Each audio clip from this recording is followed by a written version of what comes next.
Hello ladies, it's Therese with Polkadots. And a special thank you if this is your first time clicking onto my video. Thank you for doing that. And for those of you that click all the time, thank you too. I am here to show you how to work with a collage stamp or a mixed media stamp. Collage stamps can be very pretty. There's just usually a lot going on with the stamp itself. And a lot of people, I think, feel a little intimidated on what to really do with this type of stamp. So I want to show you what you can do with that. And we're going to start by using some paint dabbers by Adirondack, and I'm using 3 colors: Cloudy Blue, Mountain Rose, and Butterscotch. I'm also working on my craft mat. If you don't have one of these, they're really, really nice, especially for cleanup. I'll show you that a little later. But what we're going to do is start by creating our background, and then we'll stamp our image onto our background. And then the rest is done with colored pencils and some gesso, which is a white paint that gives us some opaqueness to our image. Okay, ready? So we're going to start with our dabbers. Now if you've not worked with these before, there's a little pump inside the dabber, and you can kind of pounce it up and down a little bit and squeeze until your paint starts flowing. Okay, so you can see that. And I'm going to get all my dabbers kind of working so that they're ready to go. So these are the 3 colors. See how nice my craft mat comes in handy? And when I use colors, you would like to use colors that when they're mixed together with another one, they make another color. So this Butterscotch and Cloudy Blue will kind of make a green color, and then the yellow and that Mountain Rose kind of make a orangey. So just start by kind of lightly going over your paper with the 3 colors. And sometimes I like to really not even really think about how to do it or what to do, but just start working with them.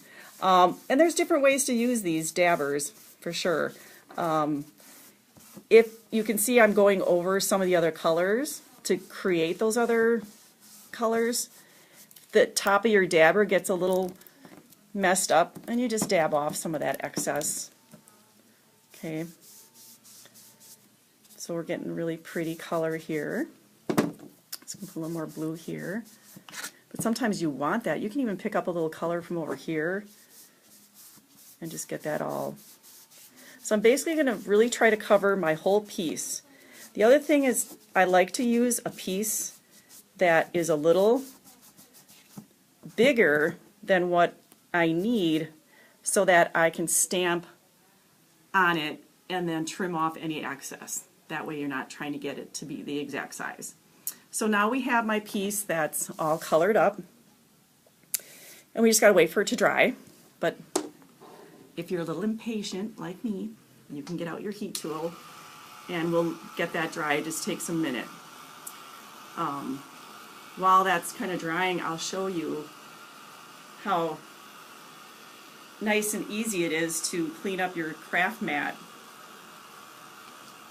Okay, we'll let that dry.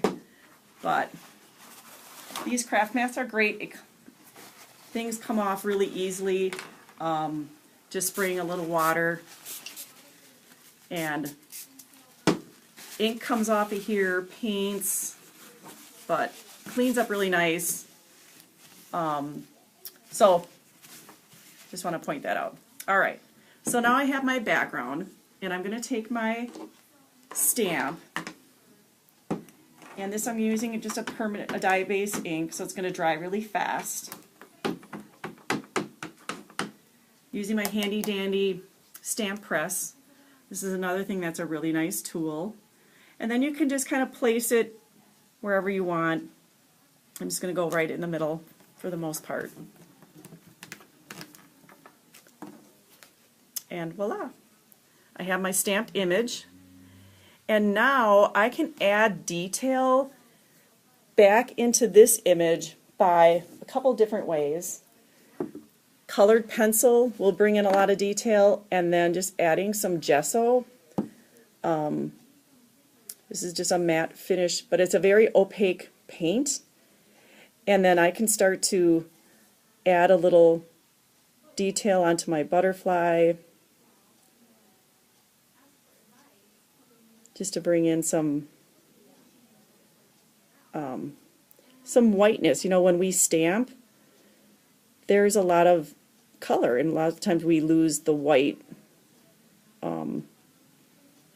on our card. So this is a nice way to do it. And then you can even, you know, work with some of the flowers and make those white. The less gesso that you use, the less opaque it will be. So I could even, if I didn't want it to be quite so white, I could rub off on my craft mat, and then it wouldn't be quite as white. So, nice way to add in some of that detail. Colored pencils, also, you can go right over your image with that and bring in some other color. There's greens and things like on your leaves, and some other color on the birds.